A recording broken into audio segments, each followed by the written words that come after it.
चलिए सुनते हैं एक कहानी। कहानी जो बचपन में ले जाए, कहानी जो प्रेरणा दे।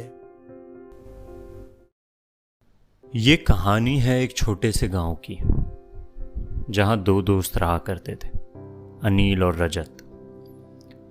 वो जमाना था राजेश खन्ना साहब का, बच्चन साहब का। तो पिताजी का मफलर लेकर पूरे दिन गांव में उनकी नकल उतारते। गांव के हैंडपंप के पास नहा लेते, पेड़ों पर चढ़ जाते, खेतों में खेलते, गांव की कच्ची सड़कों पर घूमते। इसी तरीके से उनका बचपन गुजरा। जब बड़े होकर बात आई कामकाज की, तो एक दिन चाय की टपरी से शाम को लौटते वक्त अनिल ने रजत से पूछा, कुछ कामकाज के बारे में सोचा है? रजत ने कहा कि यहीं पला बड़ा हूं, कामकाज भी यहीं करूंगा। अनिल ने बिना पूछे ही एक खत दिखाया। कहा, शहर के कारखानों में काम करने के लिए मैंने भी नाम दिया था, उसी का जवाब आया है। कल जा रहा हूं, वहीं शहर में खूब काम करूंगा, खूब पैसे कमाऊंगा। रजत, तू मेरे साथ हमेशा था, तू भी चलना मेरे साथ, वहीं काम करेंगे, खूब पैसे कमाएंगे। रजत ने बड़ी सरलता से इसका उत्तर दिया।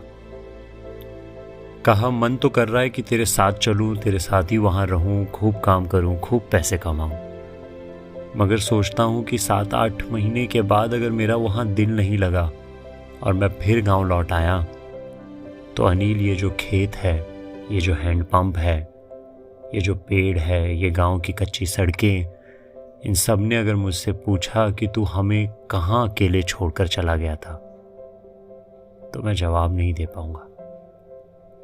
मैं यहीं रहूंगा। दूसरे दिन अनिल अपना बक्सा लेकर बस के इंतजार में खड़ा था। बस आई। रजत ने वो बक्सा बस में चढ़ा दिया, अपने दोस्त को गले लगाया और कहा कि कभी समय मिले तो गांव लौटकर फिर आना। मगर वो समय कभी नहीं आया। गांव आज भी अपने बच्चों का इंतजार कर रहा है। कहते हैं, मोह और प्रेम में जितना अंतर है, उतना ही अंतर गांव और शहर में है। ये कहानी और नरेशन थी राहुल वत्स की। फिर मिलेंगे एक नई कहानी के साथ।